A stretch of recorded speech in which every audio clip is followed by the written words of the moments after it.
Welcome to the Give for Grouse podcast, dedicated to giving the ruffed grouse a voice by promoting sound wildlife management, advocating for forest health, and championing all things conservation. Now let's get to the show with Cody Altizer and Eric Long. Welcome back to the Give for Grouse podcast. I'm one of your hosts, Cody Altizer. Your other host on the other side of the screen is Eric Long. And for those who are listening and not watching, if you're familiar with Eric and I over the years, you've probably learned we kind of have a yin and yang type of relationship. Oh boy. Eric's old, I'm young. Eric's loud, I'm quiet. Eric's from the north, I'm from the south. We have taken it, on his own accord, has taken it one step further. I have a black beard. He now has a white beard. To further add to the yin and yang of our friendship. Yang. The white beard is coming in nicely. Well done. Hang on a second. Hang on. Oh. I'm getting there. Hang on. Oh. I got to work on it some more. It's looking sharp. Oh, look at it. Yeah. I've been strong at, I don't think your wife, Kelly, I think she kind of nips it in the bud. Yeah. Oh, yeah. This is about as extent of, I'm going to keep pushing it. She keeps saying, you got to shave it. And I just sometimes I can't hear because I can't hear. So I just pretend like, what? Yeah. But no. Yeah, I'm going to go a little farther with it. Let's go a little farther. Yeah.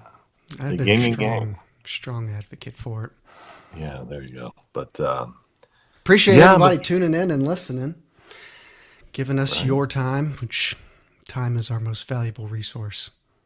Mm-hmm. And we appreciate you tuning in. There are a lot of podcasts out there. We are glad that you chose us today. Yes. Thank you very much. Pretty exciting episode that we will get to momentarily. Do you want to handle the homework? I always do it. I can. Okay, homework time. Yeah. And I'll try to, you would think I'd have this down listening to Cody do it all the time, plus being the other half of Give for Grouse Initiative. You think I would know it. Well, let me tell you that I don't. But anyway, so homework time. Homework time is, let's do it the 5-star review. If you go to, what is it, Apple Podcast and stuff, Spotify, and leave a 5-star review, we will. And you show proof that you gave us a 5-star review, we will send you our popular stickers. One of them, Cody, if you could hold it up. Yeah. Sorry, my screen jumped away for a second. I'm still here. Okay. My screen was. We have, yes, and I have, okay, you got both of them. So there you go. Yeah.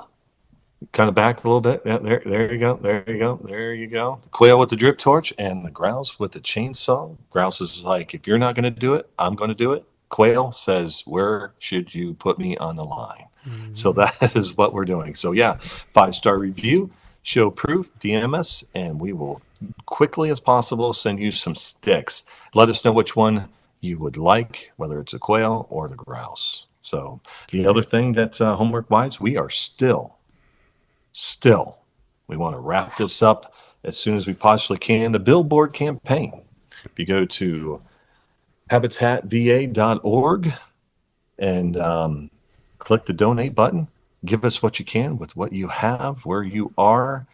$5, $10, $1,200 would be ideal. It'd be fantastic. So we wrap this up because we are so close, and we do hate to keep asking you on every podcast for this, but the sooner we can wrap this up, the sooner we can ask you for donation for something else that we're working on. So, but no, the billboard campaign, I tell you what, it has been fantastic, and I still can't believe that Cody and I have a billboard promoting logging, and it is something special. Cody worked real hard with another nonprofit and, got it done. And we are wrapping up with the one site, right, Cody? And we're going to be moving to another site in Virginia. In a couple weeks. Here in a couple of weeks, we'll be moving that on. But we're so close. So any little bit always counts towards our goal. And it's so cool because, we could have asked some people and probably wrote a check for the amount of money that we needed, but it was cool that, Cody was very passionate about, grassroots. And, if you added up, the $5, $10, there's been a lot of people donated to this and from faraway places, which is really cool. So, which means that our voice is getting out there. And Mm-hmm. again, promoting logging, promoting the logging industry, promoting, we're especially where Cody, in that part of the world in Virginia, paper mills are very important to ruffed grouse and the habitat creation. And the billboard is in that type of environment where, lets the truck drivers, the log truck drivers, the loggers appreciate, and the paper mill workers, that there are people out there that do care and do recognize the great work that they do. And that's what's important. So, again, anything that you can give, we would really appreciate it. So, other than that, I think that is the last of the homework, as Very per true and all usual. very well said. So, that leads us into today's episode, and I am so looking forward to this because Mm-hmm. it's different Yeah. and it's cool. Now, the things that we, the things or the areas that we are advocating for is mostly in the Appalachian area of the world, because that's where some of the concentration of efforts needs to be. Not so much up in north, especially in the U.S., but it's not like they're sunshine and roses up there as well. Mm-hmm. But I'll pass the torch to you, Mr. Altizer. Mm-hmm. Yeah, that was all well said. I mean, in our intro, I think it's in our Instagram bio, which is if it's in your Instagram bio, it's gospel, Right? written in stone, dedicated to giving the ruffed grouse a voice.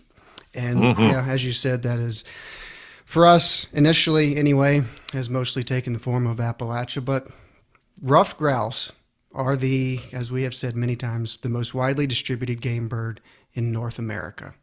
Mm. It's super cool. From North Georgia to Alaska, and most places in between, going up the coast, and then like Iowa is about far west as Yeah, it in gets. Nix, Iowa. Yeah, Yeah. Nix. And I think I Mm-hmm. may have read there's some rough grouse. Well, there's rough grouse in the Rockies, right? Yeah. But Mm-hmm. anyway, they are such a cool bird, as we have talked about many times. But how many, not just birds, how many animals can claim that? Black bears, whitetails, Mm-hmm. turkeys to a degree. That's another argument for grouse being the king of spring. You could make the Oh. argument that grouse are a more adaptable species than the wild turkey. Grouse Hmm. can't live in the deserts in Sonora in Mexico or the jungles like the ocellated. Yeah, but But there's subspecies, a though. wild That's turkey can't live in the Alaska Yukon. So mm. anyway, our guests today are Mark and Andrew from RGS Canada. And I'm excited, like you, to learn so much about their organization, the work they do, forest management in Canada, the species in Canada. Because again, it's so cool. Because I always forget the Latin bonanza, Yeah, umbellus, Bonanza or something like bonanza. that. Yeah, Oh, the yeah. ruffed grouse. It is the same species from North Georgia, not too far north of Atlanta, as it is in Virginia, as it is in the Great Lakes, as it is in Manitoba, as it is in Yukon. It's the same bird.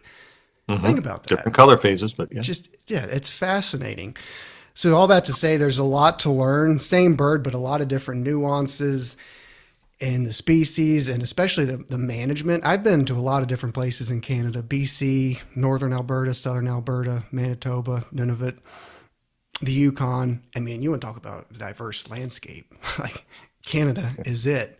It's a I went giant to Niagara country. Falls once. Yeah, giant country. And the timber industry on the West Coast is different than the East Coast. And all that to say, so much to learn from these guys that I'm looking Mhm.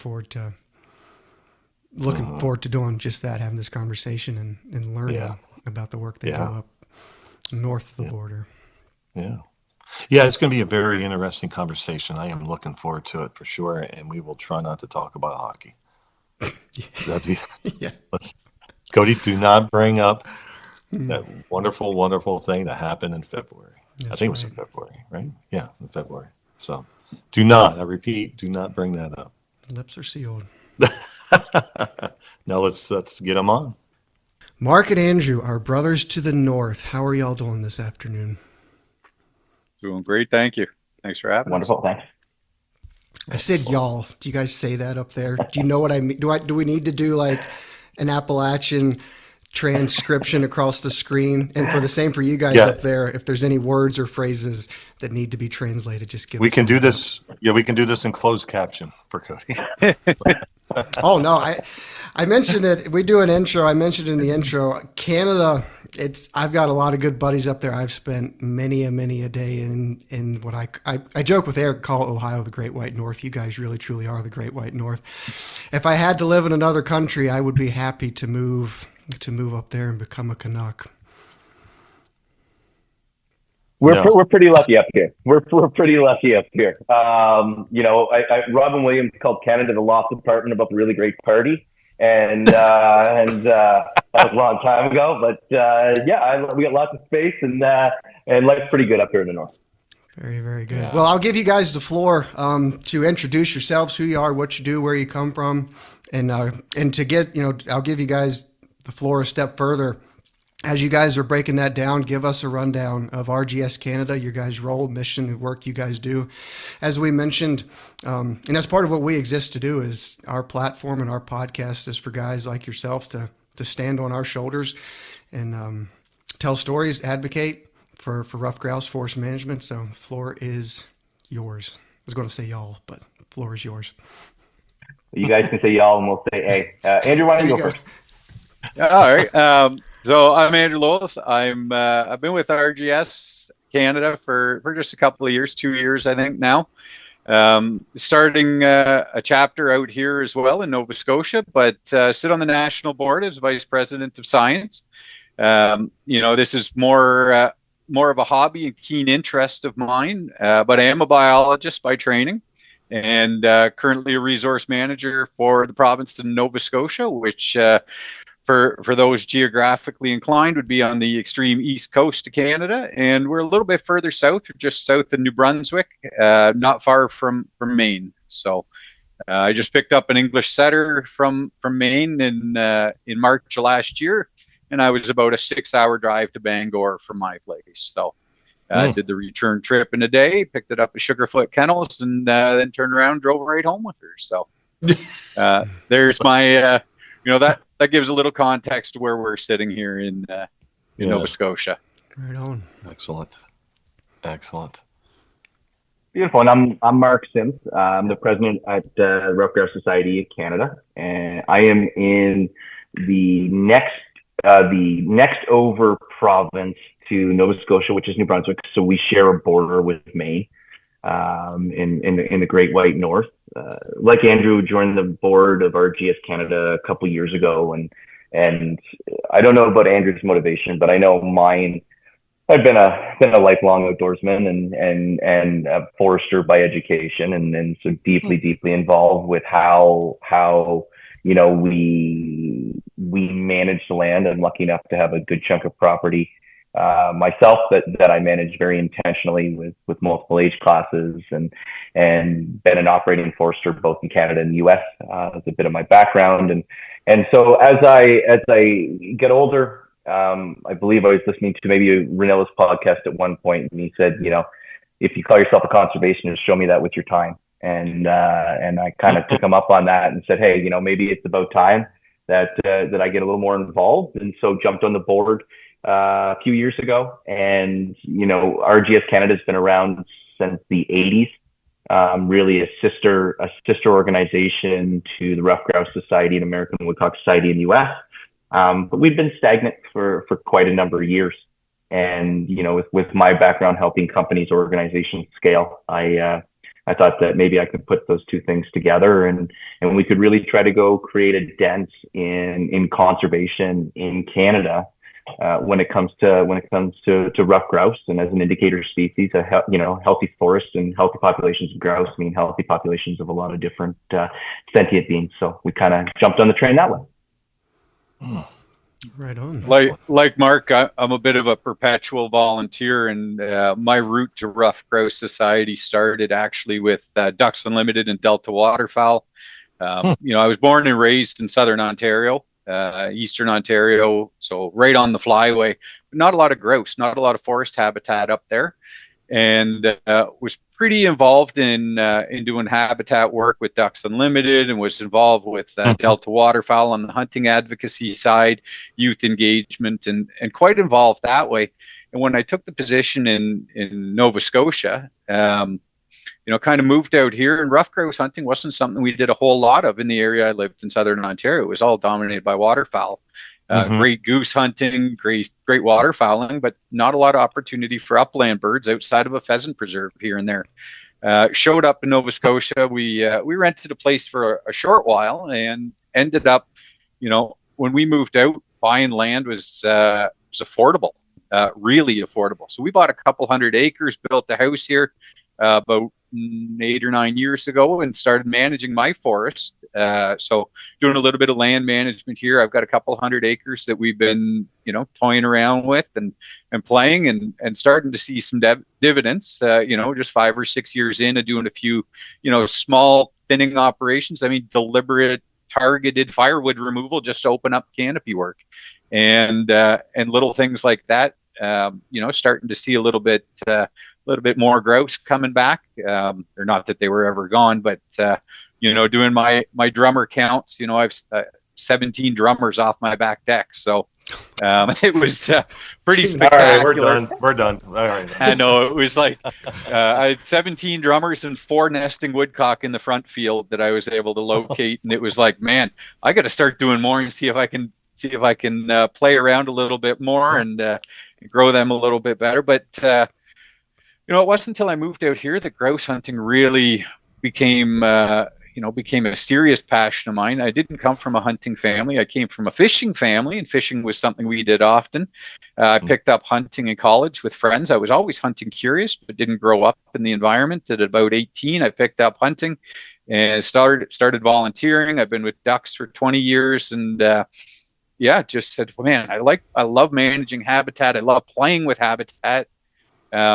But also I like finding sort of the symbiotic uses of habitat, and sort of, we have a small hobby farm here, very permaculture. So we keep honeybees, we take maple syrup, we have chickens and pigs, and so they fertilize the vegetable gardens, and everything sort of was playing a role on the farm. And I thought it was really fascinating, and started to expand that into the woodlot further and further, and started taking our birch, taking some over mature trees, great firewood, and opening up that canopy, allowing some of that young regen to grow up. Some over mature alder stands that we kind of knocked down and allowed young alders to come back up, and just playing with habitat here. So yeah. I have a question for both of you, and one can pick one, and it's a two-part question. One can answer one, and one can answer the other if you like. But and I have to excuse my ignorance when it comes to Canada and the hunting aspect of it. But what's the temperature when in Canada about with hunting? And then the other question is like the conservation aspect of it for management. How is the temperature for that? Like in the States here, cutting a tree is, it's a low-rax thing. It's pretty complicated, for a lot of projects and what have you. So what's the temperature up there when it comes to hunting aspect of it, and then a conservation aspect of it? Where would you like to start? I can start here. You go ahead, Mark. I'll take the other one. Well, rock, scissors, paper, and no, you go ahead with the first one. Your choice. Maybe I might bounce between them. I'll try to keep them separate here. But Andrew, jump in where I have it off. I think there's going to be a lot of variation depending on where you sit in the country, right? And so we have some provinces that. And this is going to be for both forestry and hunting. So it's probably pretty consistent answer for both of them.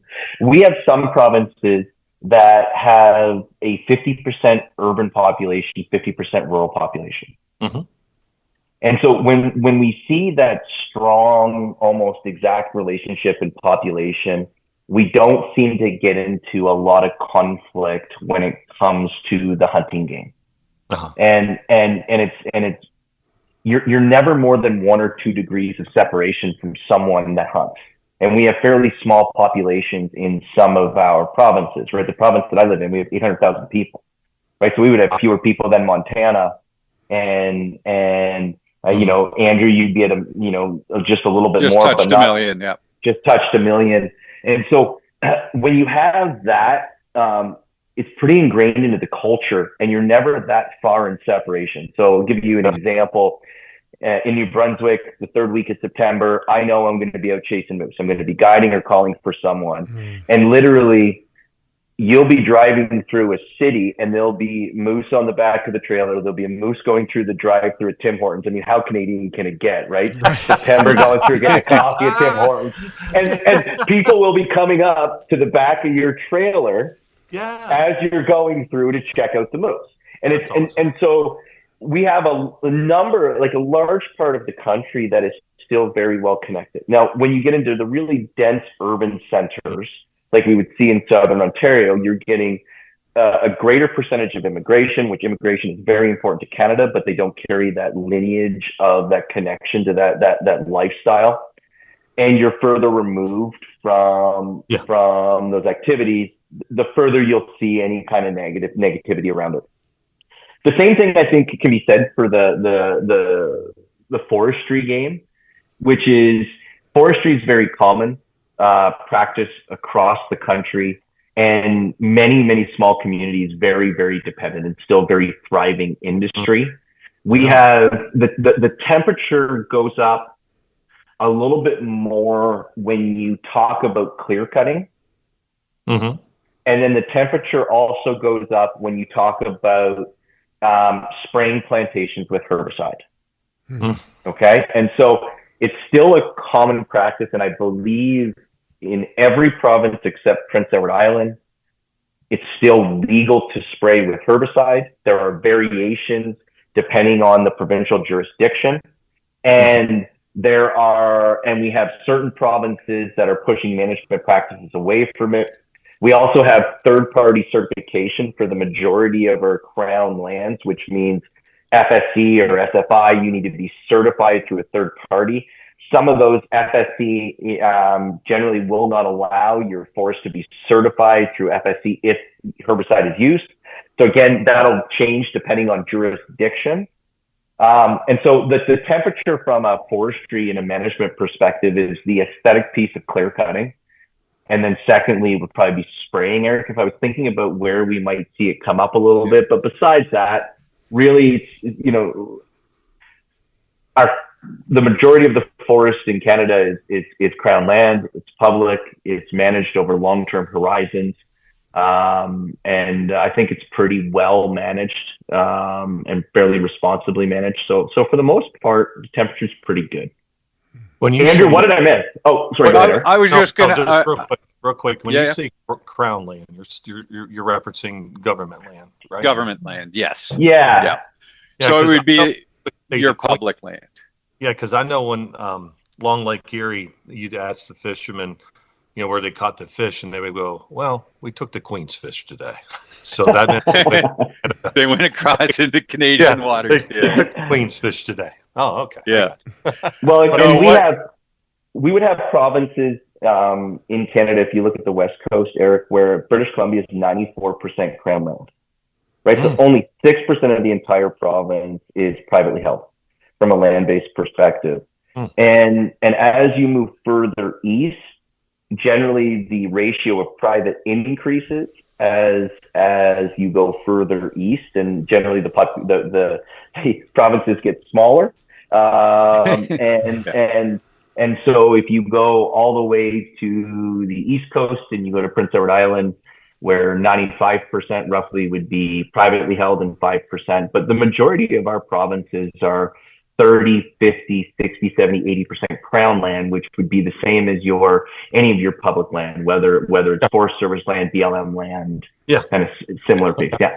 Yeah. And I mean, in my province, we've got, we're 30% crown, but then another additional 11, what they're calling protected land, which would be, your parks, your, sort of recreational activities. So we've got national parks that don't fall under that. most of our national parks in Nova Scotia, we've got two major. They don't allow hunting in those national parks, but they are considered sort of the protected areas. So, some of our wilderness areas, they allow walk-in hunting, but no motorized vehicles. But most of our crown lands do have some vehicle access, whether it's through old forestry roads, because majority of our cutting is happening on forested land, although we do have quite extensive, on the East Coast in particular, extensive tracts of large long-term leased land to forest companies. And something I was going to add to what Mark said is that, we talk about Canada in terms of forestry, but also be mindful that so much of that is softwood focused in our boreal forest. And so much of that is out of sight, out of mind for folks. And a lot of people don't realize the amount of cutting happening in the northern part of Canada. And in a lot of cases, in areas, I'm looking, you've heard of Algonquin Park before. It's one of our most popular national or provincial parks in Ontario. Very extensive logging that happens inside of this provincial park, but very strategic. They do it, they leave, they're very conscious about leaving, aesthetic buffers and corridors along portage routes around lakes. They're very conscious about protecting riparian areas. They do a lot of winter cuts to avoid damage to softer soils and some of those susceptible areas. So it does happen, a lot more than what people see superficially. And often people oppose it without actually knowing, it's happening right there. You just don't know that it's happening right there because it's done so strategically. Right. What we are seeing pushes for are everybody, it's almost a buzzword. Old growth is a buzzword. And a lot of people don't realize how low productivity most of our old growth forests are. And that, yes, they are important in areas, but they're generally lower productivity than our early successional forests that support a wide, diverse range of species, a wide range of plant species, but also as a result support, an entire, a very diverse ecosystem as opposed to, fairly specific old growth focused species. So it's funny with old growth forests. It's Ethan Tapper. You guys heard of Ethan or read his book or watched any of his social media content? It's funny. Old growth forest, especially down here, and I don't know. I'm sure the perception is similar up there. When people label a forest as old growth, generally speaking, they are misidentifying it, and they have this visual as an old growth forest for what we would have in Appalachia as being overstocked, closed canopy, and you could see 300 yards in all four directions. That's not old growth. And Ethan broke it down, I think, in one of his videos, like a true, by definition, ecologically speaking, old growth forest isn't all that different than what we would try to achieve with ruffed grouse habitat, mixed aged, diversity just across the board in species composition and age class. It's kind of this beautiful mess of a forest because there've been natural disturbances, canopy gaps where you have some older canopy dominant trees, but disturbance came through, opened the hole in the canopy, and you just have deadwood on the forest floor. You have trees in the mid-story. You have shrubs on the forest floor. So it's just funny. This is our 17th podcast episode, and just the beginning of this one, the common theme in the first 16, and it's carried through on this one, is just kind of a disconnect and a communication between, and I hate to use this phraseology, but our side of the fence versus others. But if you could, guys, and maybe just speak to, because Canada's so darn big, maybe the forest product market, and again, if speak to what you're familiar with, because, and correct me if I'm wrong, you mentioned, Andrew, a lot of the wood is kind of softwood. Yeah. Where you guys are, because I've been out on Vancouver Island where they're just cutting those giant trees, and I see the fellers cutting them on the side of mountains, and they're hauling them out on choppers, and it's the coolest thing in the world. It's probably a little different than what you guys are familiar with on your side of the country, but with those clear cuts where you guys are at, what's the market like? What's that wood being used for? Break that down a little bit. Also, the tariffs, if you want to, I'll throw the tariff on top of that. Like, how's that affecting it on top of what Cody was saying? You want me to take a run at this one, Andrew, a little bit first? Sure. Sure. So you tackle the tariff issues. Well played. Well, so what big did again, do to you?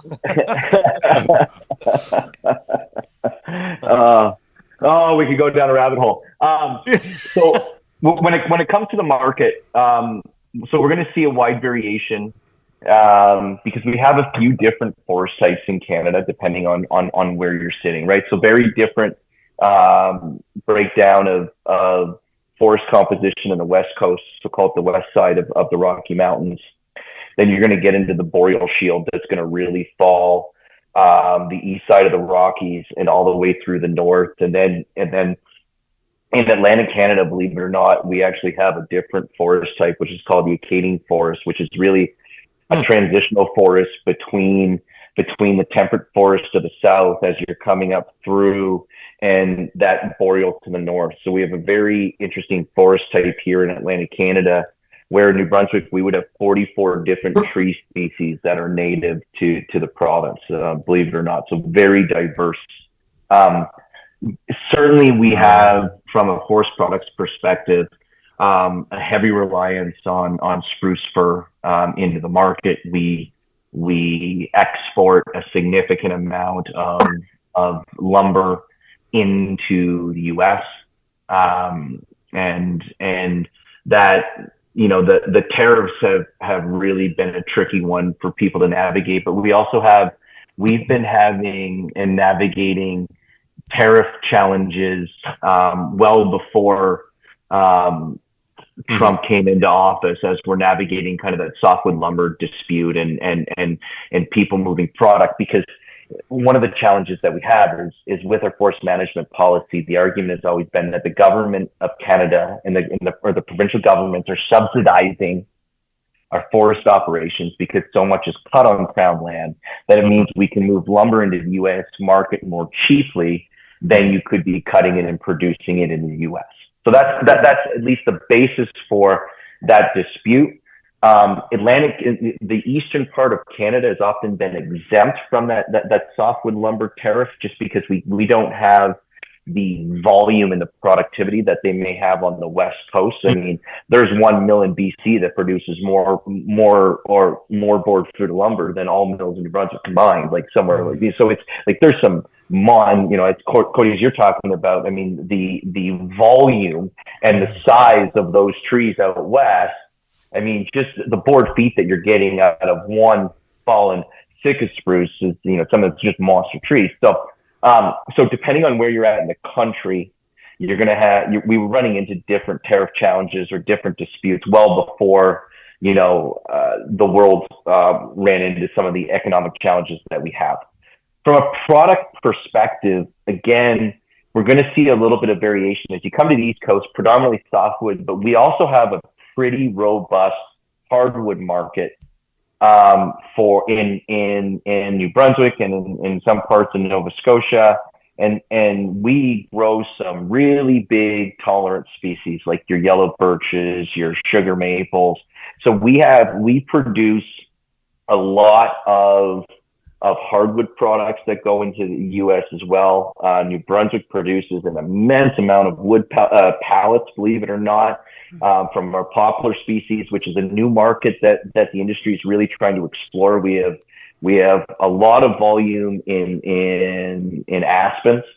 So we would have large tooth and trembling, or Populus tremuloides, and Populus. You mean you're pulling back on my Latin words here from a long time ago at school. But so we've not had strong markets for that for poplars, except for really in the pulp market as well. But we're really seeing a growth from that perspective, which is really good because a lot of our clear cuts come back with those intolerant hardwoods that we've had a hard time finding markets for. Yeah. And so that's been a very good thing from some of our forest industry. And in New Brunswick, I think about New Brunswick specifically, we've got a big maple syrup industry as well. So they've started to pull back some of that crown allocation to sawmills. So finding new markets for poplar is really good. And then we have some really good eastern cedar here. West Coast has a western cedar, but we get some nice markets for cedar as well. It's a small percentage. But yeah, very diverse part where we're at. Then you get up in the boreal shield and you're almost all spruce and fir and smaller stuff because, it doesn't have the soil composition to grow big. So you heavy pulp markets, heavy pulp markets, and then your traditional lumber markets for the most part.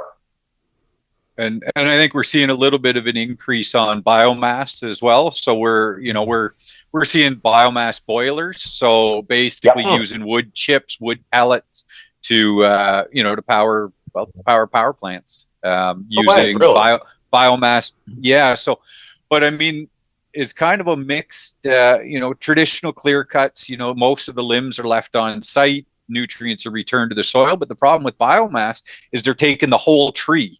So they're ripping it out at the stump and the whole thing is going and they're burning the whole thing.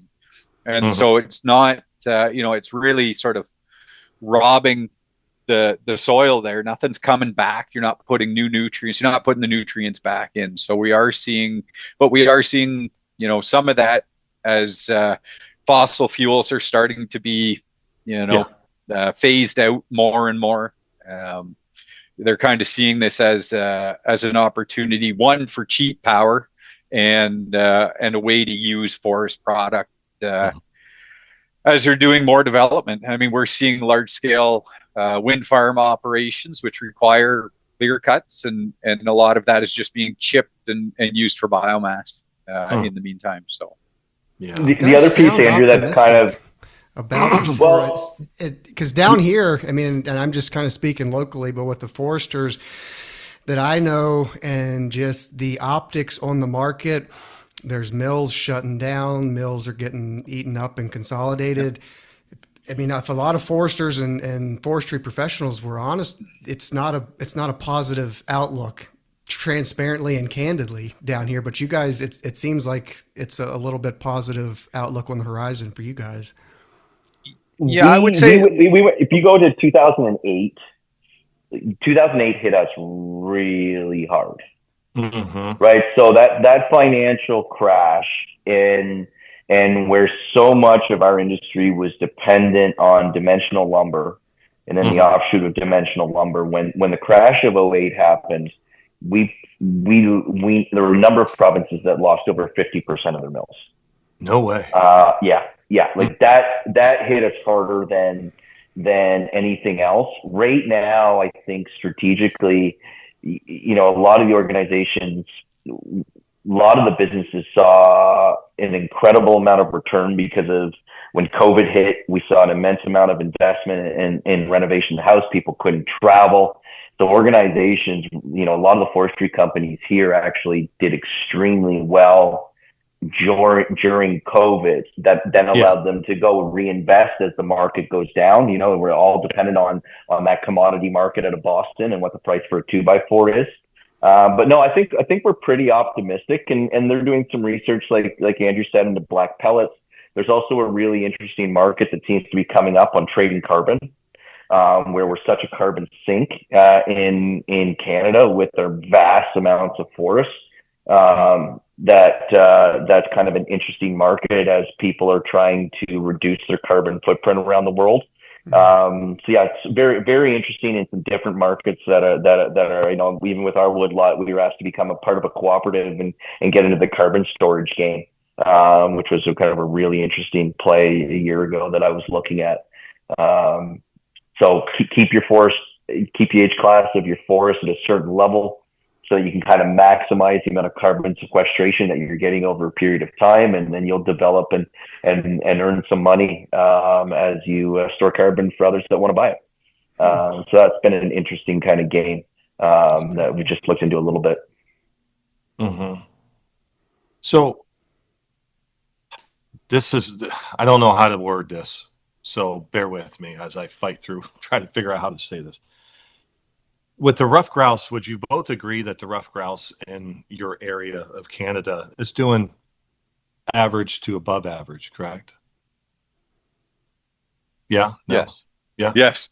okay, I would say. I mean, there's always ebbs and flows. We're fairly cyclic as yeah, most populations are. yeah, But I would say, generally speaking, we're probably above average on the East Coast. At least, the covers that should be holding birds are usually holding birds, and quite a few of them. yeah. Um, yeah. And Mark, I see you shaking your head as well. This is the part where I'm trying to figure out how to word it, but I think you'll figure out what I'm trying to say.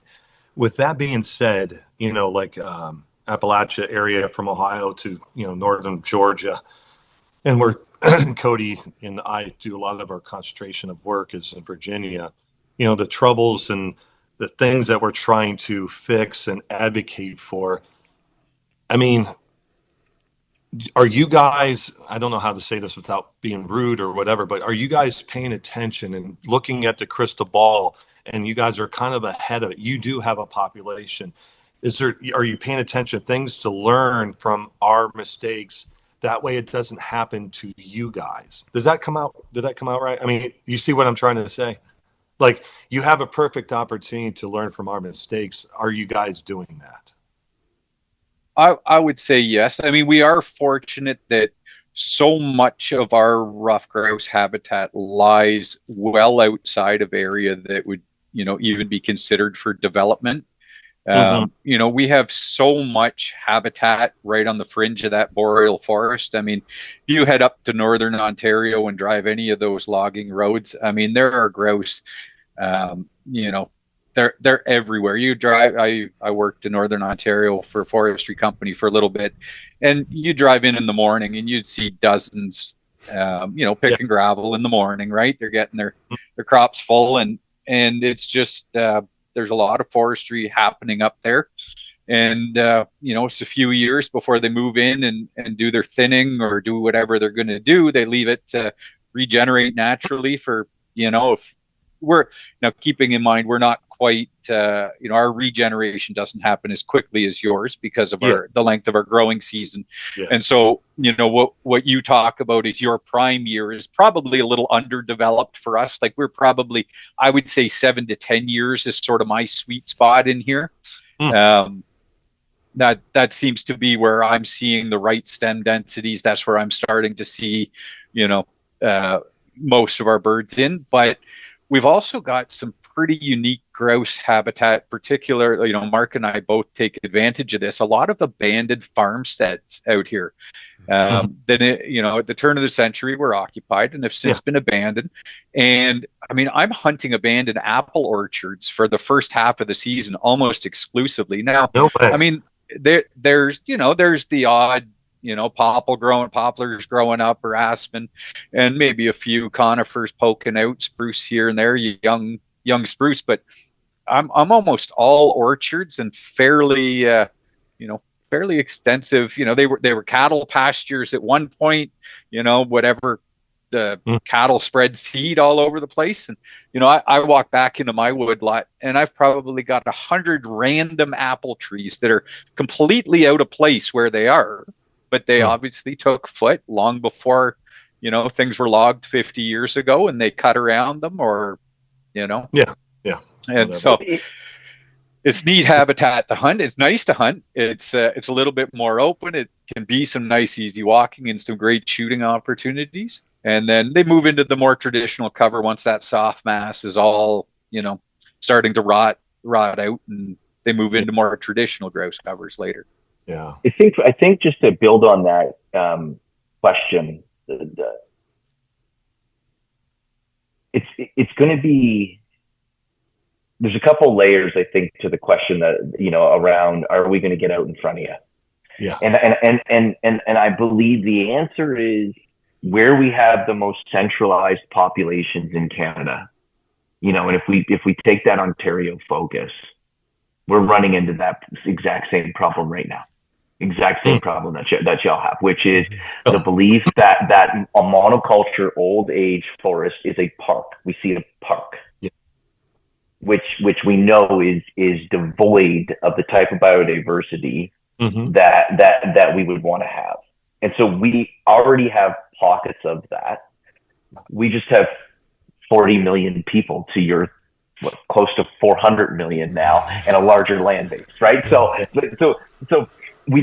but we're running into that, and quite frankly, the challenge that we have on a conservation perspective is in so many places we have the birds available that people are going, well, why do we need to conserve them?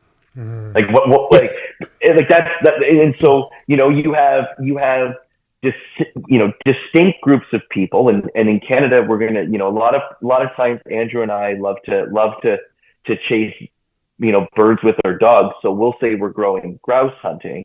Well, if you're from the north or you're from Maine, you're going grouse hunting, you're going partridge hunting.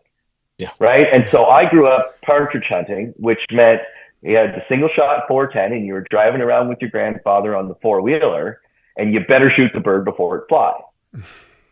And that's the far majority of people that hunt partridge in Canada, or at least certainly in the East Coast. And the challenge is when I can drive a logging road, and I've done the same thing working in northern Maine. Some of those roads you can see 25 birds in an evening on driving 15 miles. Like that happens.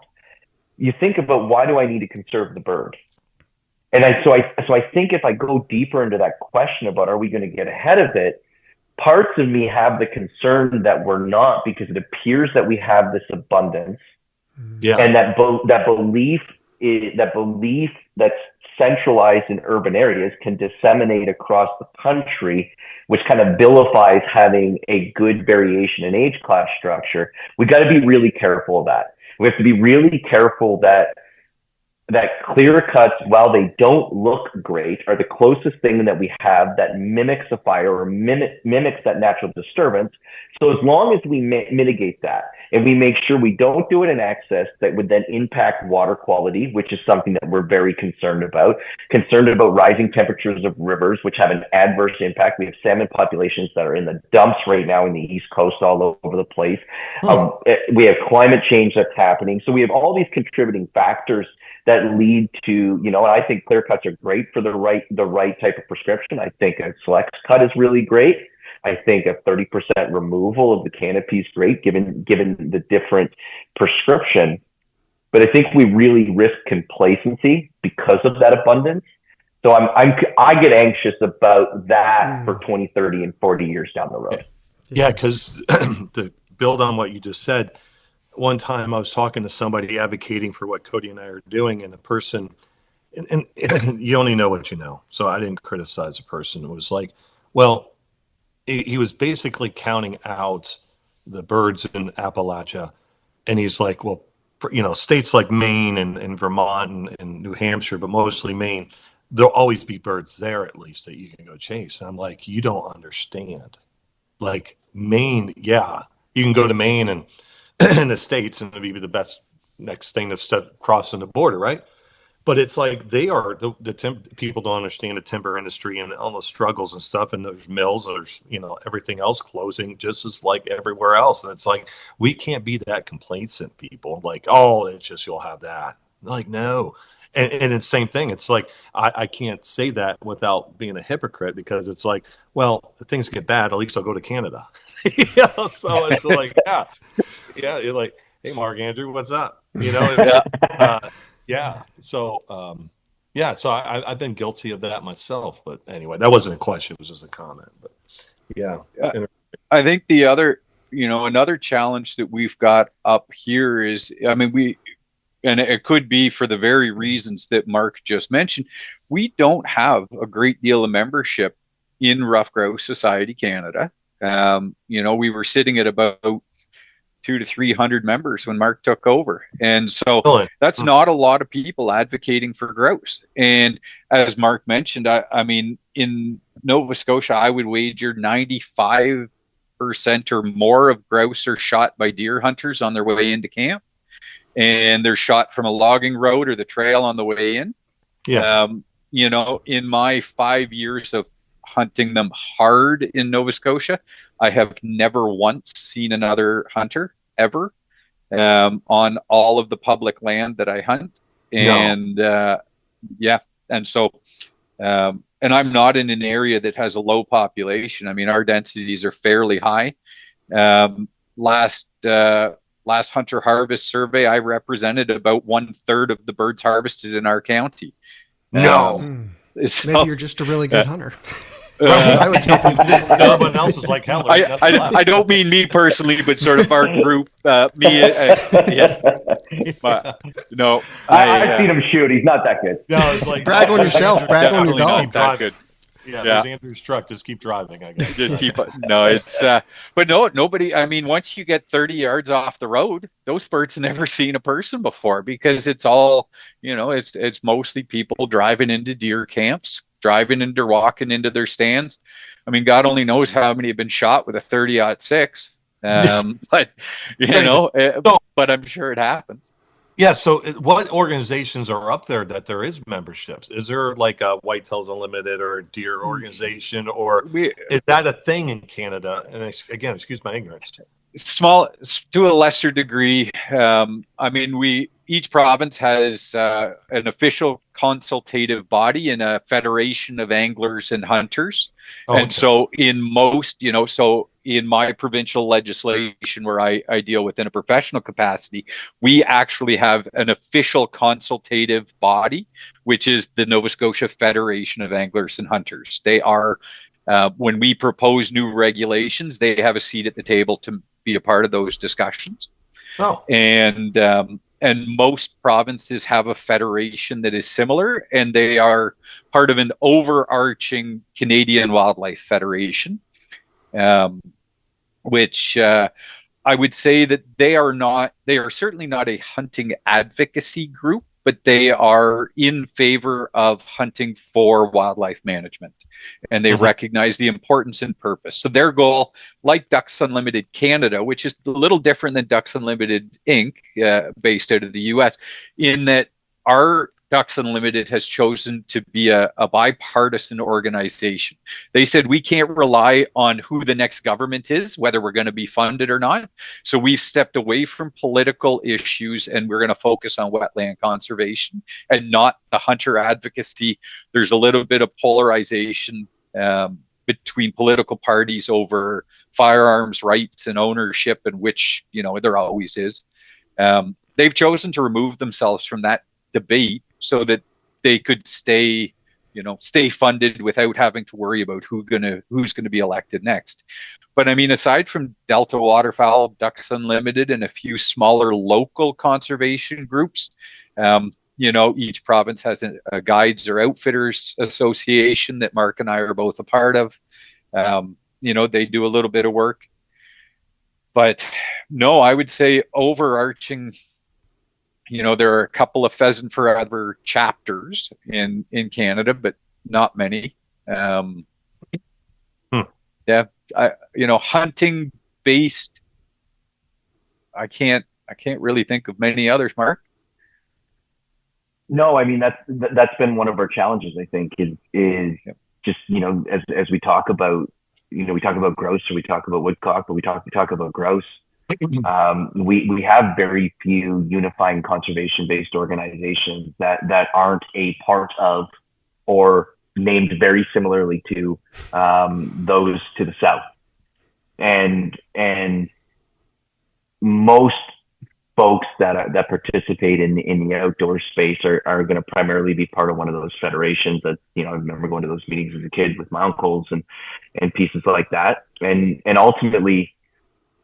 That's been one of the limiting factors to RGS Canada too. Is it's been before we got involved with some of the other new board members. It had been very much a regional based organization, and when I think about RGS Canada, when we started, I mean, really two well functioning chapters, one chapter would take 100% of its proceeds from its conservation dinner, give it to another conservation organization like a Ducks Unlimited to go do work with. So really, they were a fundraising organization for something else, and then another chapter here in Atlantic Canada that really was driving hard towards some habitat work, some engagement with kids, and introductions into the sport.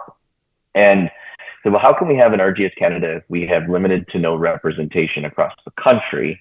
And so that's really the impetus a couple of years ago for a number of us to get on, is how can we go create a national organization that, where, quite frankly, I think we only have one territory that you can't find grouse in, and ruffed grouse in, which is Nunavut. I mean, they're going to be in the Yukon, they're going to be in the Northwest Territories, they're in every province that we have.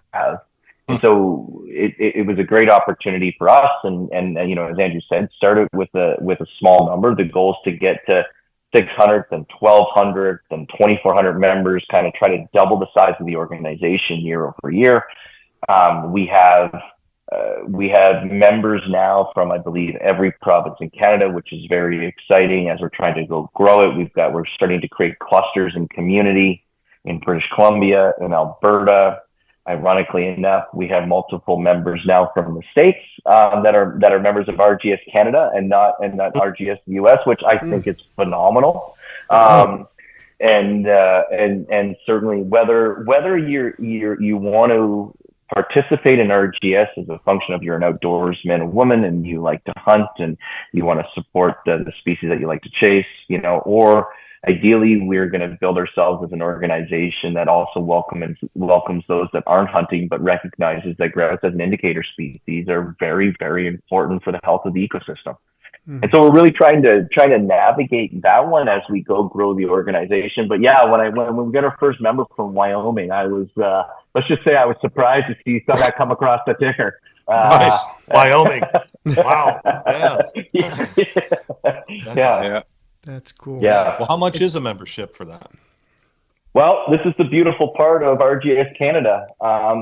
We've introduced a free membership as we go to try to grow numbers and grow impact. And so our memberships range from that Friends of RGS, which is a free membership. I believe, if I remember the language right, I should know this as the president. Then we have our supporter membership, which is $35. We have our family membership, which is $50 to multiple people, and then we have kind of that top tier, which is $150 per year, and so super reasonable. And listen, as a podcast out of the U.S., you think about those are Canadian dollars, so really it's about 14 cents for any American to join RGS Canada with the beating up of our Canadian dollar relative to the global trade. Buy well, it's low, buy low, and that's why we always from the hunting perspective, there's no better time to come to Canada to hunt. That U.S. dollar goes a long way, but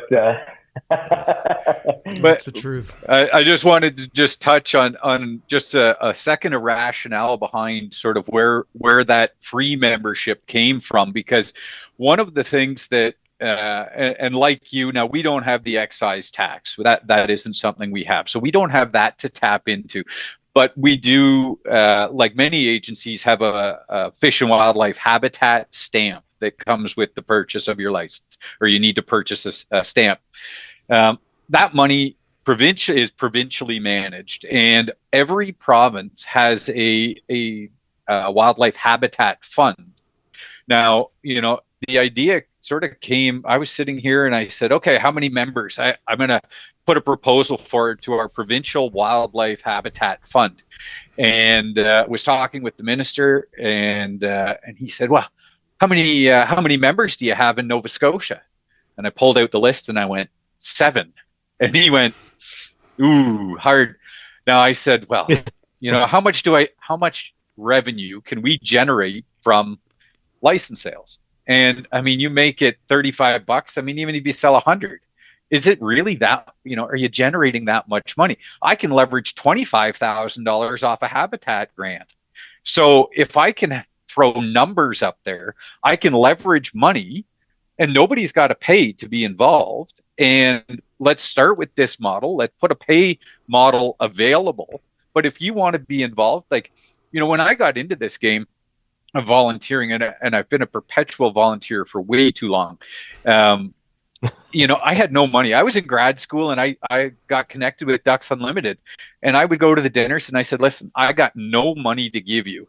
I'm eating hot dogs this week so that I can afford to buy my dinner ticket. But what I do have is time, enthusiasm, and energy. And that was more important to me to be able to give them that than the $35 a year membership. And for me, that's sort of where that volunteerism stemmed from. I'm a public servant now, don't have a whole lot to donate, have a little bit more, thankfully. But at the end of the day, what I do have is enthusiasm and time, effort, and a little bit of skills in the science side of things. Mark and I like to nerd out, perhaps me a little bit more. I've got a stack of scientific papers that I've been reviewing, and even though it's got nothing to do with work, I've still got access to some of these journals. I was just reading this latest woodcock study on the re-nesting movements of woodcock. Have you followed that? So a failed attempt, so internment breeding. So you've got a bird that was an unsuccessful breeder that year, and instead of attempting to re-nest in the same area, it continues its migration north and decides it's going to try somewhere else entirely, further up the flyway. And so Project Upland has just done a feature on this. First recorded or confirmed evidence on a recent Colby Slezak did his PhD recently, and just publishing his PhD on this.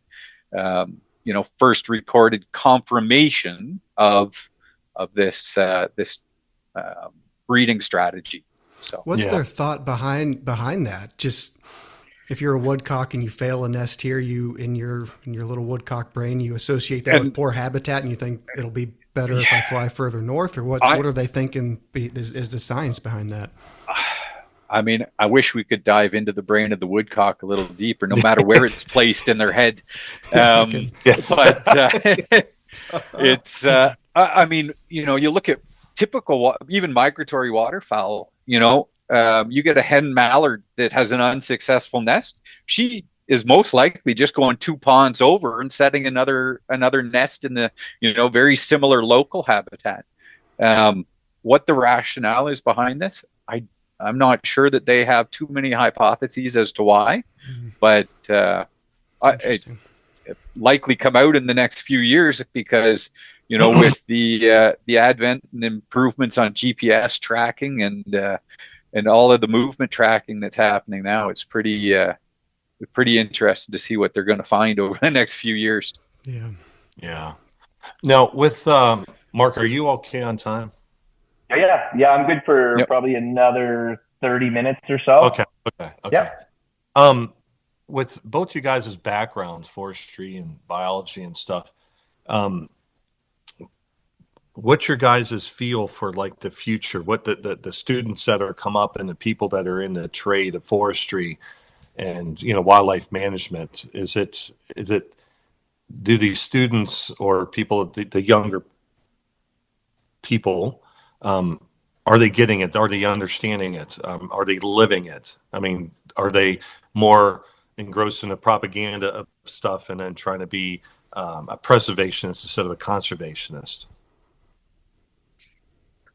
I think that there's still, I think academia is interesting. I was in academia for several years before moving over to government, and I think that people just have this inherent desire to know more, to increase our knowledge.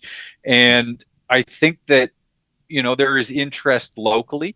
I think that, there's some interesting work that we've just been connected with a researcher out of British Columbia that's doing some work up in, in sort of the northern extent and high elevation grouse populations in British Columbia. Mm-hmm. I think she's just in year one of her graduate work, but I'm connecting with them. So there's still some desire to do it. Acadia University, local university to us, has published several woodcock studies over the years. So they've been involved with University of Maine. The Canadian Wildlife Service here does a little bit of banding. But I think, this is another opportunity for us at RGS Canada, and perhaps more specifically in my role, to help develop some sort of guidelines and motivate people. I certainly don't want to put the cart before the horse, but we have some things that I've been exploring in terms of, providing assistance to researchers who are looking specifically at grouse or grouse forest management, or, anything that's sort of in the realm of our mission statement. And ways that we can support them, whether it's through, technical and scientific advice and review, whether there may be opportunities for fundraising and financial assistance, even just, as a formal partner, getting our volunteer base. I mean, as we grow our volunteer base, there's opportunities for researchers to actually capitalize on that and get volunteers involved. Anybody that wanted to take take drumming surveys in Canada and do something with that, or develop something, elaborate on what exists, why not start playing with some of those things, generate more interest in it. And, I think that there's still quite a strong upbringing, if you will, in this. Mark, what do you? So I think it's going to be very interesting over the next number of decades, because if I look at the amount of kind of fascinating technology that's been integrated into the operations, into the management planning, on the forestry side of the game, it's a pretty fantastic meshes some very old science with some very new technology. And the technology certainly isn't in a place where you can absolve as the forester getting your boots on the ground. And when I think about the future, I think about what industries are going to be impacted by how much when it comes to artificial intelligence, who has the most exposure. And so when I think about some of the more traditional industries, like construction, like forestry, they're at least well positioned to be at the lower end of exposure when it comes to artificial intelligence. And when it comes to, so I see a rebirth and a renaissance coming more towards the historical trades or blue collar or some of those industries, as that white collar gets pushed out, which I think is a really wonderful thing. I think across Canada, across the US, we've demonized or at least belittled that those fields in which you went and got your hands dirty for a very long time, right? You only go to trade school if you're not smart enough to go to university, which I think we've done a disservice to so many men and women who can go find themselves an incredibly rewarding career. So I'm gonna say I'm optimistic on that side of the game, very much so when it comes to what the future could hold. And I think we're seeing a generation that is fairly purpose driven, more so than maybe money driven. When I think about the work that Dan Pink did around really understanding motivation.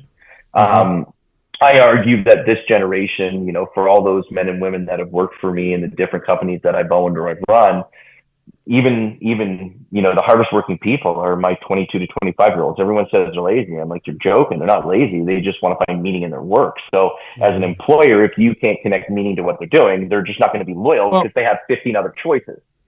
Well, just that comment right there. It's like here in the States, and again, I'm using my own broad paintbrush here, is that when we're trying to, what Cody and I are trying to do is, build a connection with species that no one has a connection with. Sure. Especially the millennial or Gen Z type of generation where they are really, the Lorax type, stuff. So it's like, it's not so much focus on grouse, it's a forest ecology. And I think what you just said, if you build a connection and teach around that, like your passion that you just said, and build and word it to where they can understand it and get excited about it. Because I agree with you. It's like, I think Gen Z and the next generation, they're the ones that are going to save us. We just got to give them the chance to do that instead of being so critical. And I am number one critic of it, but I think they are the ones because of what you just said. And it's like, we got to introduce them to this forest ecology. We got to, like, it's okay to cut a tree. And here's why. And you have people like Ethan Tapper. Not everybody's perfect, not even Ethan, but it's the delivery, the communication. Wonderful. Cody and I were trying to be, and Cody's better a communicator than I am. I can give a speech and stuff like that. That's one thing, but to communicate what we're trying to do, Cody does a lot better than me. But it's just communicate what we're trying to accomplish. And I think trying to figure out how to reach that, that's a lot of people, but you get my point.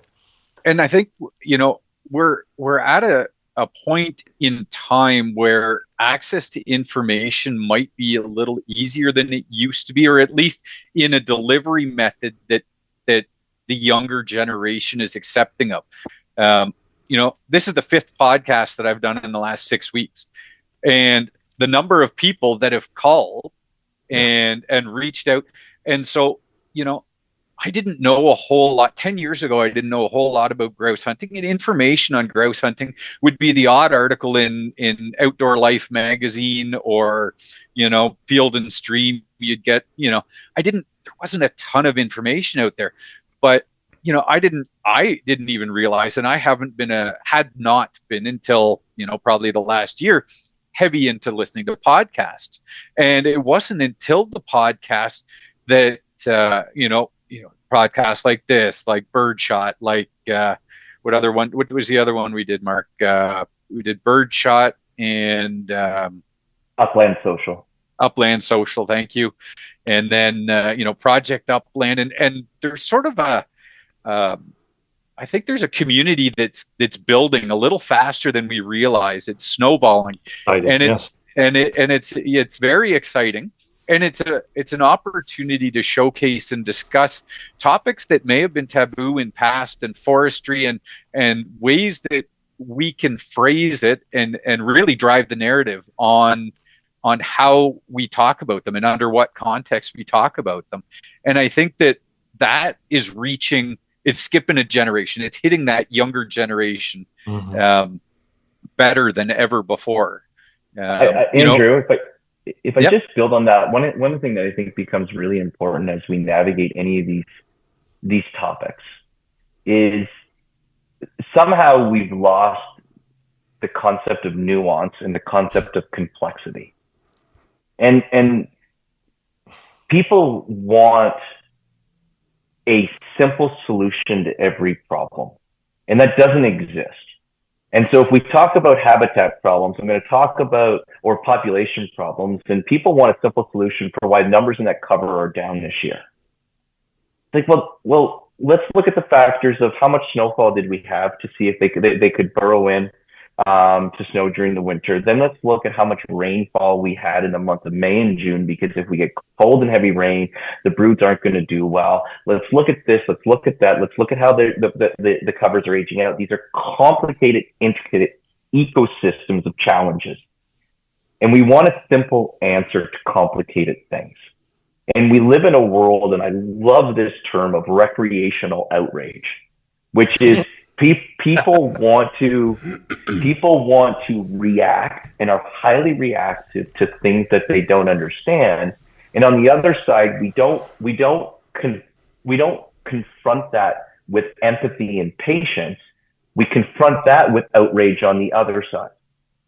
So I believe in the argument here, it's one, we have to acknowledge that have we extracted in the past that has led to damage to ecosystems in the forest industry? 1,000% we have. Does the public trust that things are being managed appropriately in a world where it's impossible to create trust. They can't. It is so hard to. Do we need to be empathetic to this idea of social license to operate? Yes. So if we can start with empathy and start with listening instead of arguing our point, because generally when I'm having an argument with someone, we're having two different conversations at the same time, and neither is listening to the other, which means no one gets out of what they want. And so I really think as we navigate creating an environment for more people to be involved, we just have to do a better job at listening and understanding and connecting. And instead of confronting one conversation, I always heard this piece, you can never confront emotion with logic. You confront emotion with emotion and logic with logic. And so all the times we're having a logical conversation with someone that's reacting emotionally. Well, good luck at fucking winning that one. You're never going to, right? So I really believe that as we try to navigate the nuance of getting more people involved, young people involved, we can connect better to purpose.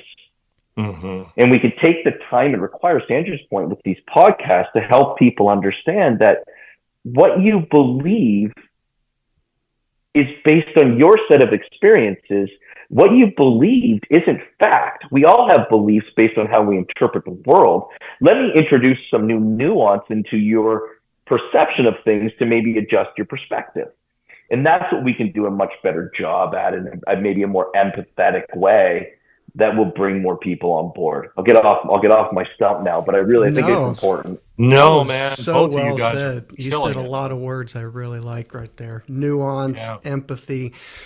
I like the recreational outrage. It's funny, Eric's familiar with it. They did a big Forest Service and Nature Conservancy did a big burn down here a couple weeks ago. And it's funny, to your point, people were only upset about it. I mean, they rolled it was 7,500 acre burn on a mountain right above town. And they rolled a lot of smoke off the mountain, but people were really only upset about it when the Forest Service made a Facebook post about it.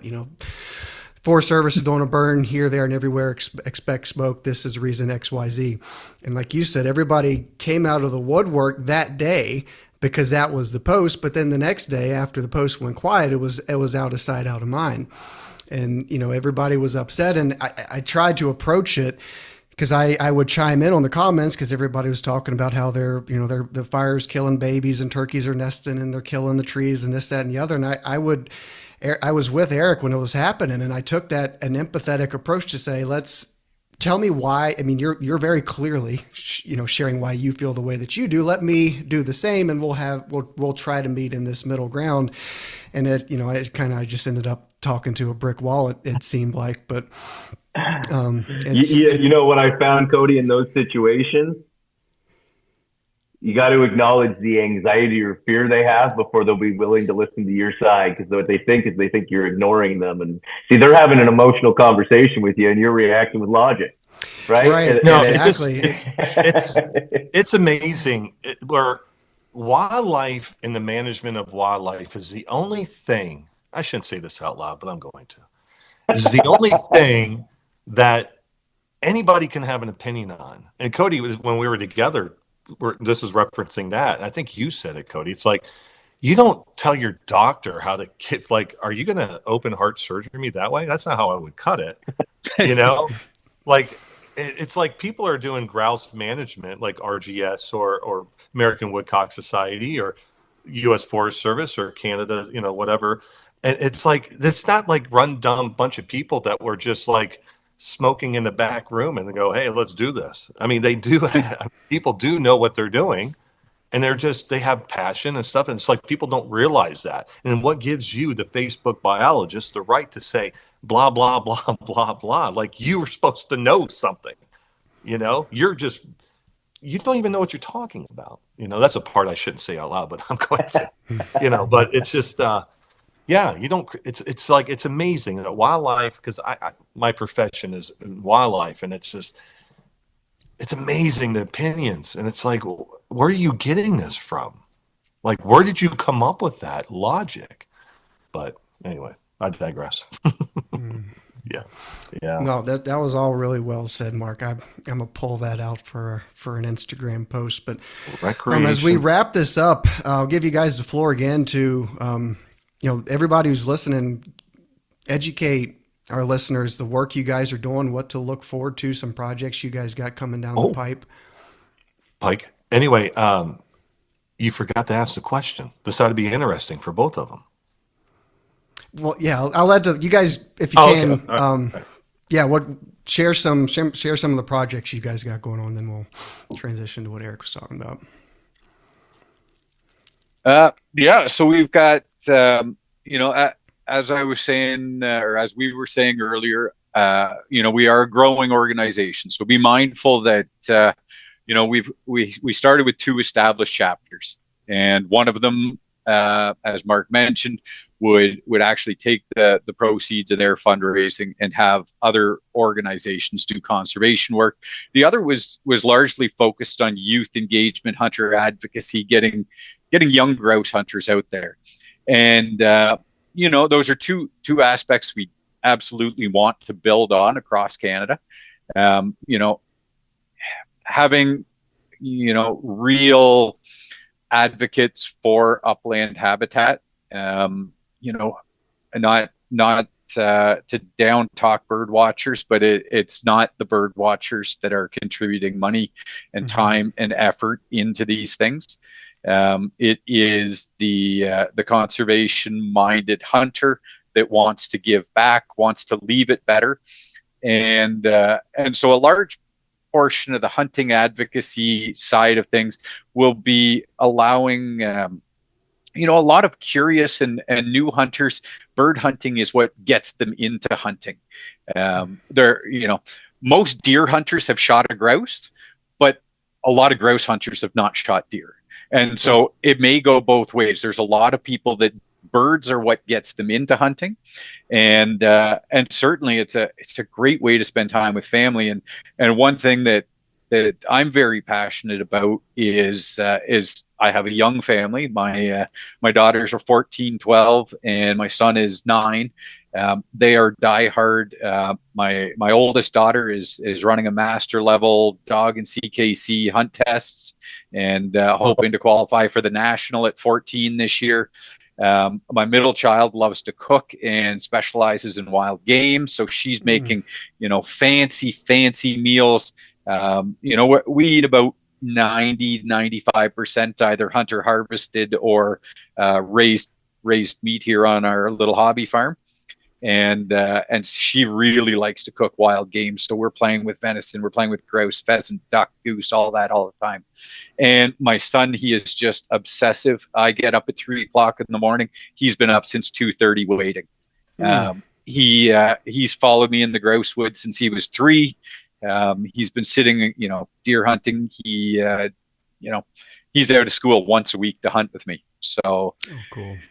Through the whole season, because we learn and we talk about so much back there, and that's a passion of mine, and it's spilling over to friends of his, and I'm meeting friends of his with parents that are curious about hunting, and I'm taking them out, and it's actually a growing sort of almost self-inflicted community. We're almost shaping it, growing it from within because of our own passions. And I've managed to connect with several really avid bird hunters out here in Nova Scotia. And like I say, there are not many of them, but I think that the number is growing.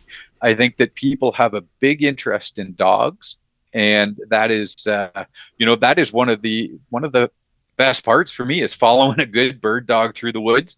I mean, I won't hunt without one now, and not knocking anybody that does. But that is where so much of my enjoyment comes from, is training birds and doing that, training dogs and being out in the field.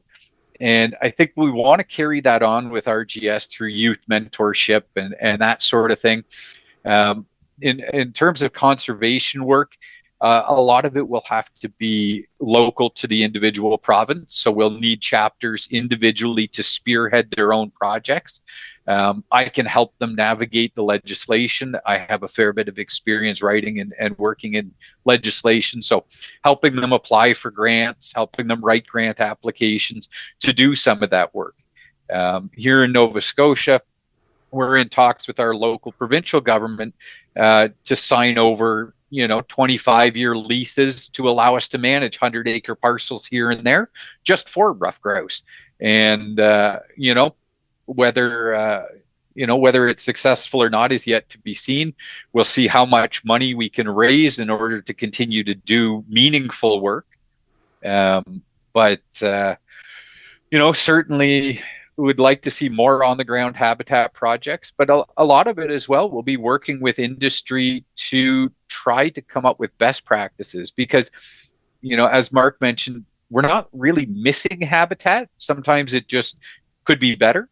And just a little bit of industry practice, just as they're leaving, they could do a little bit here and there on the edges, just to if you will, sweeten it a little bit more, and create some good cover, or leave this or that if it's in an area. You find some important species, perhaps we leave a little cluster here of some shrubs in a clear cut, or some dogwood somewhere, and there are opportunities to work with industry to develop some best practices. And I think that we're not missing land, we're not missing forest, we're just missing those that want to see it used in a way that is beneficial to grouse and other early successional species. So, and if I just maybe build on a couple of things there as we're looking at getting back on my soapbox here for a second, but we call it a drumming log. Recognize where you are. Oh my God! Yeah. Okay. Sorry, gentlemen. So started with 2. Now we've got the Nova Scotia chapter going through. We have another chapter in the North Shore of Ontario who's been doing a mountain of habitat work through the winter and into the summer, and they've done some really good partnership with some local DU chapters as they were working some nesting pieces in the wintertime, but have some work going on in Northern Ontario and Timmins around some habitat pieces as well. And I know in New Brunswick, Fredericton's got 2 projects that they're looking at that are closer to some of the urban centers that will do some improvement work. And again, as they've looked to increase the number of kids getting access to some time outside becomes really important. And there's been some talk at the national level, as long as many regions, is we've got I would call it a cousin organization that there are very similar values when it comes to NAVDA and the North American Versatile Hunting Dog Association. And so we've done a lot of really great partnerships, whether it's at different sportsman shows or that with NAVDA groups across Canada, where, to Andrew's point, getting outside and learning about birds through the eyes of following a bird dog is a pretty beautiful thing. Mm-hmm. And whether or not you want to be behind the trigger, there's so many people that get to enjoy watching their dogs work through the NAVDA program, that it's been a great way to expose those conversations that need to happen that create engaged youth or engaged people to want to understand more about the species. And so to Andrew's point, when you can take a child after you shot a grouse, and people always wrestle with for all of us as hunters, how can we eloquently articulate how deeply passionate we are about a species that we hunt? It's the challenge for all of us, right? And for those that don't hunt to get it, but at the very least, showing reverence for that animal. And it's always fun whether you're going to gender a woodcock and look at the length of the beak, or you're going to go through these pieces, really creates a more engaged youth around.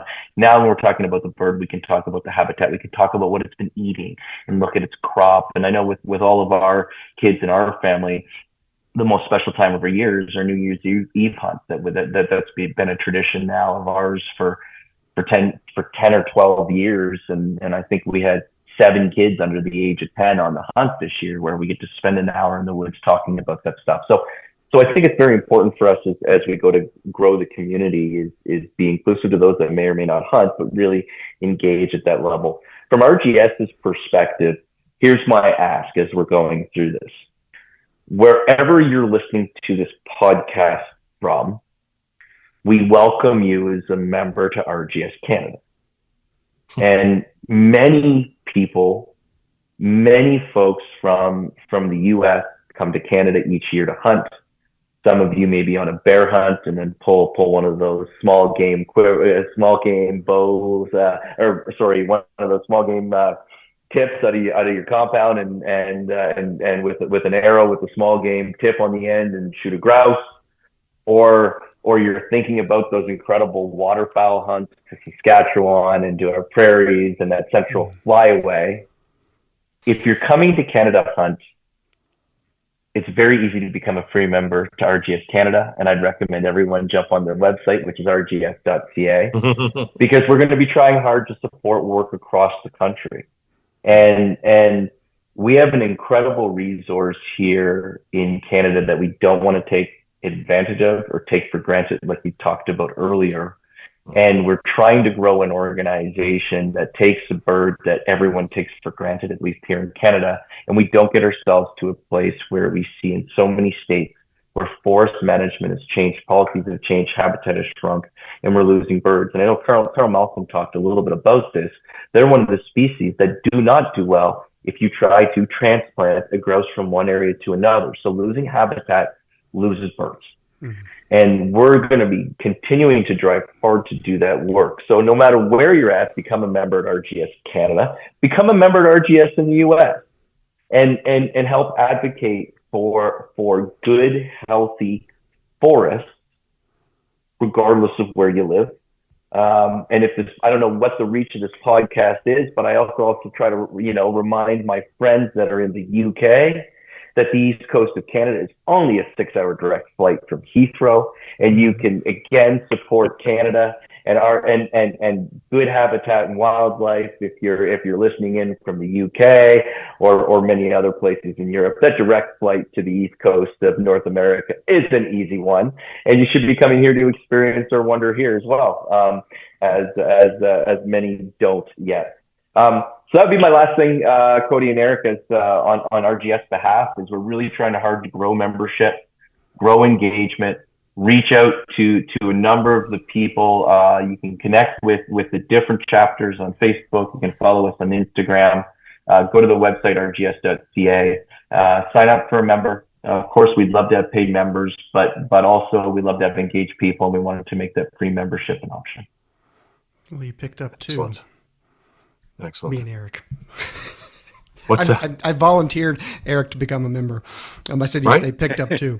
Before we let you guys go, we do ask, I don't know if you caught it, Eric. Eric had to dip out on the podcast we did with Carl. I dropped the ball majorly with Carl and did not ask him this question. And I should be kicked off the team that I created for dropping the ball, not asking him this question, because his, I'm sure, would have been amazing, as is everything he says. But for both of you guys, could you share with us your most meaningful and special experience and memory with the ruffed grouse?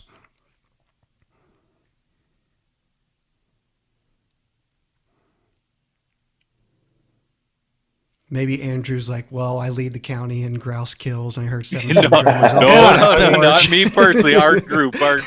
But and what I point out there is that that's only 40 grouse. There were only 120 shot in our whole county recorded. So, wow. Yeah. I can go first, Andrew, if you want to finish this one up. So, 15 or 16 years ago, I would have called myself a big game hunter. I did a lot of bow hunting and guiding every year for moose. And I hunted partridge. If there was a single shot shotgun and you ground pound some birds, but really wasn't intentionally thinking about grouse. And my world changed one October afternoon as I followed my 16-week Springer puppy as we went for a walk at the farm. And I had bought her to do I was going to do search and rescue. She was my first working breed of a dog. And I had no intention to really ever hunt upland or get into this obsession that I have with the uplands. And here she is, 16 weeks of age, and I've got this old single shot 12 gauge. We're going for a walk. And of course, it's October 14 or 15 and around there, mid-October. And she starts tracking a bird. And she gets to the edge of this trail, and she looks at me. She doesn't know what to do. She looks into the woods, and then of course, little puppies, when they're going to bomb into the woods, and that's when I connected my first grouse flush with the working dog. Mm.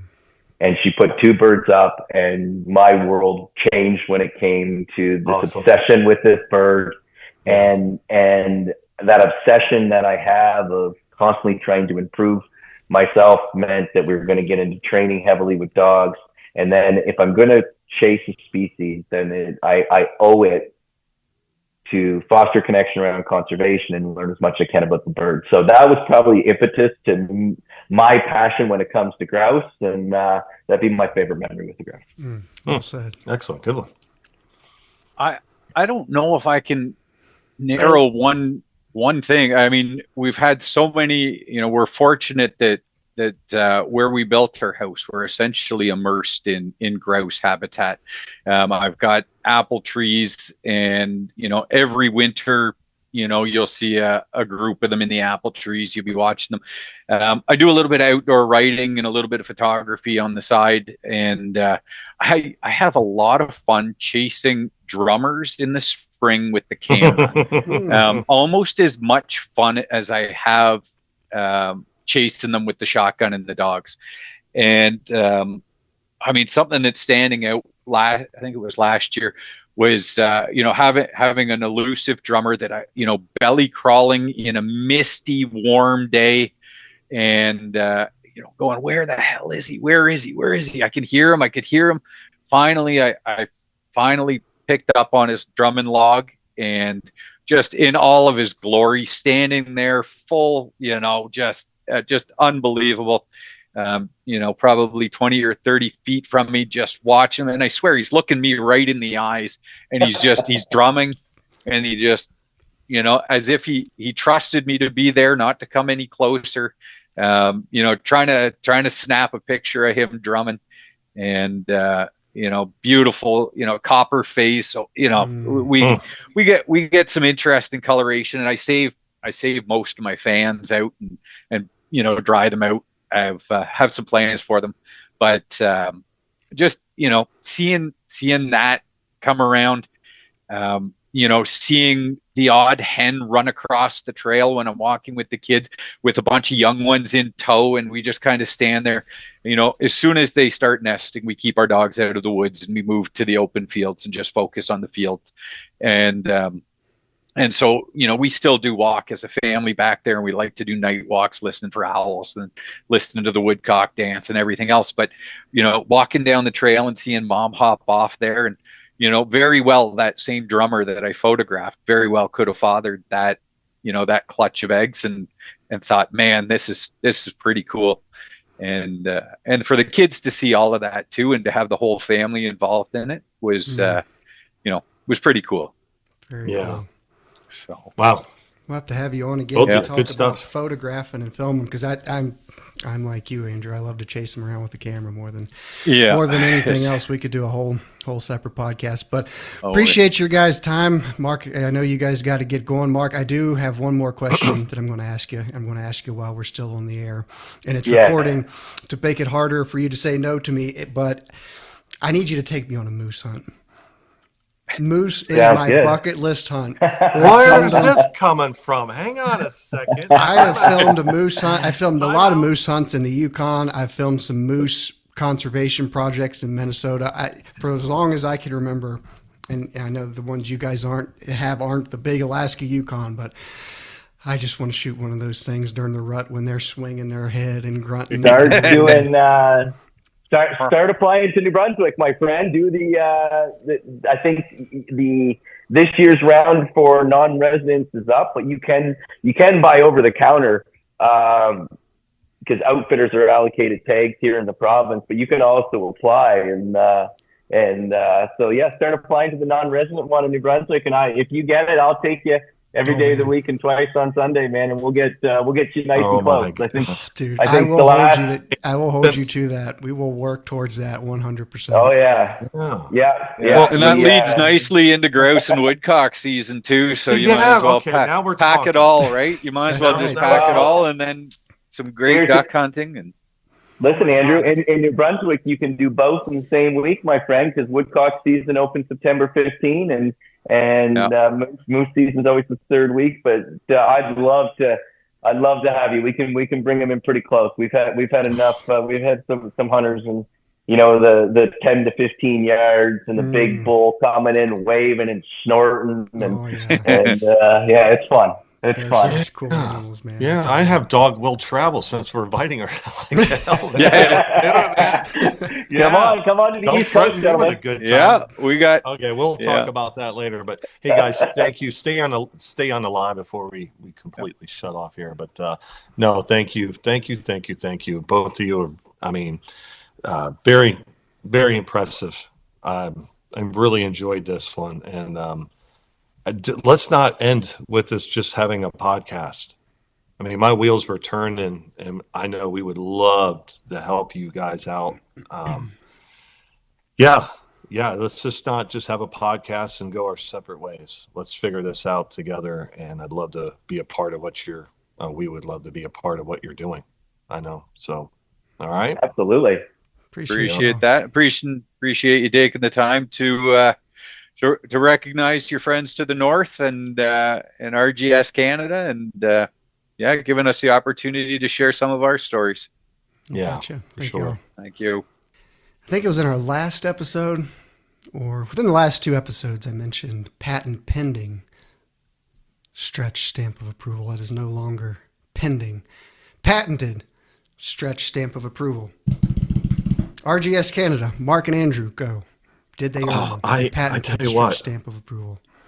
Okay, so we've had some incredible people on, and I was thinking about listening to them talk the whole time. All right. And we've had some wonderful people on. We've had some incredible people on. I was listening to these guys talk, and it was so hard not to be impressed by both of them. They said everything right. Mark said everything right, especially when as we coined getting on his drum and lock, Yeah. but we got to remember that was a good one Yeah, that truly. Andrew said. But and Andrew, they both articulated, ooh, big word. Don't ask me to spell it, but yeah, it's man, I tell you what, I was like, I loved it. It was cool getting in their perspective in it's the same battles from North Georgia all the way to Alaska. We're finding out, right? And it's Yeah. all what's different a little bit is how people attack those issues and stuff like that. But it's great. Listening to them both talk, it reassured me. And it's my common theme is it reassured me that, man, I tell you what, to say people are Aldo Leopold, that's we shouldn't do that. But at the same time, it's so nice that there are Aldo Leopolds out there fighting the good fight, addressing issues, and being able to communicate. They're just not a bunch of dumb hillbillies going, "Gotta cut trees." It was not that. I mean, they're well-spoken people that are passionate about what they do. And man, I was listening to Todd's like, man, we got to get them in the States and put them in front of people. Yeah. I was really impressed with Mark and Andrew and whatever we can do for RGS Canada, man, sign me up. Yeah. So Yeah, I was impressed as well. I think I mentioned it in the episode. The common theme throughout every guest and conversation we've had has been communication or a disconnect and a lack thereof. It sounds like they're obviously fighting a similar battle up there. But Mark, on the other side of the coin, both Mark and Andrew are good communicators and communicated what needs to be done and why very well and very responsibly. So it's good to have them. It's interesting because us and them are very similar. And another thing, I love Canadians. I think there's a lot of parallels between Canadians and Southerners in terms of kindness, hospitality, storytelling. A lot of interesting parallels. When I go up there, I feel at home around the people, which is really interesting. But speaking to Gift for Grouse and RGS Canada, a lot of similarities in that we're both small, just now starting out, trying to do good work, pushing the needle forward. But it's interesting how their struggle or biggest issue is the exact opposite. It's kind of similar, but the exact opposite. they're trying to keep grouse in the conversation, give them a voice, but their biggest struggle is doing that in a country where it's an abundance of birds. Yeah, yeah. That's a tough spot for them. That's a Being struggle. down here, where it's the exact opposite. We're trying to give a species a voice whose populations are declining. It's easier for us to sell that. It's Yeah. easy for us to say, care about this bird, care about this habitat. Well, why? Because they're declining. We're losing their habitat. If we don't give them habitat, we'll lose a species forever. Not to diminish what we're doing, obviously, because it's very difficult. It's an easy sell. You know what I mean? For those guys, it would be the same for us to do it for deer down here. We need to conserve white-tailed deer for the future. Well, like, why?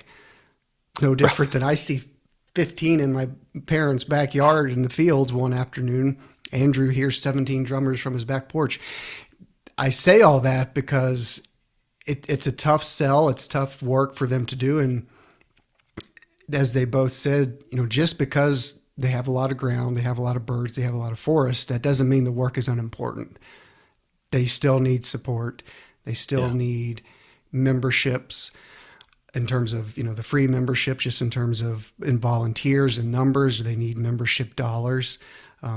So just because there are a lot of birds up there, just because there's a lot of forest, just because, as they both said, the outlook for forest management and forestry is they're optimistic and it's more positive up there than it is down here, does not mean that they don't need or deserve everybody's support, even ours down here in the lower 48. Yeah. No, that was, it seemed like listening to him, and I wanted to say it, but I didn't want to, I wasn't sure in my opinion on it, but it seems like their industry pivots. Like something, okay, with tariff. All right, let's pivot. Let's figure this out. Is it this? Is it that? It seems like the industry up there pivots a little bit more than ours, and I don't know if that's correct in saying that, but it seems like, okay, this is a problem. It's because it is so valuable up there and so important, which obviously we appreciate it.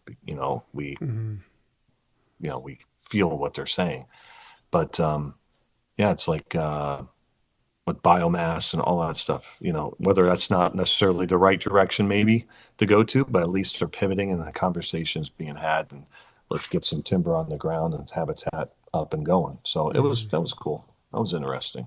That little part of it. So, yepper. So, Yeah. all right. Social licensing of the country as a whole, I'm comparing the country of Canada to the Allegheny Highlands where I'm from, but a lot of similarities. And that people down, to your point, people up there understand the nuance, as Mark alluded to. They understand the nuance of it all. And as a result, you can pivot and be more flexible because it's my livelihood. It results in all this wonderful habitat for all this wonderful wildlife. People around here, as I've mentioned a bunch of times, where I'm from, here in Western Virginia, people get it. As a result of the paper mill and so many families being tied to logging. So I made that connection too. But as you said, I hope this goes beyond just a podcast episode. I imagine that it will. And I would love to go on a moose hunt. Dude, I never knew. Like, I've told you that dozens of times. It's been a while because I used to film all those moose hunts up in the Yukon, and there's nothing like it. Oh, I can't imagine. I remember you showing me that your first, like, you just got off the plane. This is your first gig with Shockey, and next thing you know, you got a moose at what yards? Like, you just got 9 steps. 9 steps, and this is your first thing. And you showed me the footage of it or a picture of it, and I was like, oh my god, oh my god, yeah. So how do you not get obsessed with that, right? But we got to figure all that out. But one thing, real quick, when we'll wrap this up, obviously, but. The recreational, what was it? I'm sorry, outrage? Mm-hmm. That would have said, recreational outrage. I loved when he was talking about that. That was, and Ethan obviously touched on it. Ethan Tapper touched on it too. It's like, you can't, you're having two different conversations, emotion versus logic, logic versus emotion. You got to, if they're going emotional, correct me if I'm wrong, Cody, you got to go, so you're both on the same page. So that way people listen. And you got to keep instilling that in me. Emotional. Yeah. Not to. Recreational outreach. I've told that story about the burn down here and those I call them Facebook scraps I got into when that happened. But yeah, Ethan mentioned, and Mark he communicated it so well. Just, and Ethan in so many words did too. People create these, I forget what, their own philosophies is what Ethan said. Yeah. And I think maybe a better word is their own realities. We create our own realities around nature. All of us do. And like Ethan said, ruffed grouse doesn't care how the habitat gets there, whether we send in a logging crew and feller bunchers and skidders and log trucks, or if we run a fire through it, or if Hurricane Helene, they don't care. Yeah. They just care that it's there. Yeah. So that recreational outrage, I like how Mark communicated it, because it was similar to what Ethan communicated, in that, people hear fire, they see smoke, and then birds are dying, trees are killing, humans are bad. But you come into them with this approach of facts and science, and this is why we're doing it and what we're doing it for. Yeah. And then, I don't know, that guy said ended up talking to a brick wall, but I really loved how Mark communicated everything that he said. Yeah, he did. I'm going to go back and listen to that after this airs. I'm going to listen to that, because even his tone, that's what the thing, both of them, they're nice and calm, Oh, that's Canadians for you. That's what Canadians are, Mm-hmm. Oh, yeah. And nice and calm. He sucked you in when he was explaining it. It was like, dude, we gotta get both of you, get you down here and figure something out, right? But or come up there and ruin it all for you. Yeah, I don't know if I said it on the air. I think it was after we stopped recording. It was very American of me, anyway, to invite ourselves up there, and very Canadian of them to accept and be like, "Yeah, sure, that's the thing. Come on up." It's funny that you said that, because I was sitting there going, like, all right, we need to wrap this up, because I want to ask him about, like, hey, how about got a dog will travel? Yeah. I was just waiting for the cue, like I can say that. Like, I hate to invite myself, but yeah, what you think? But I usually hate taking advantage of that and putting people out. But I think to go on a really cool grouse hunt where there's birds, lots of birds. It'd be great for me. It'd be great for the dog. It'd be great for you. All that stuff. It'd be so awesome, and be a part of a world. I've never been past Niagara Falls, in Canada.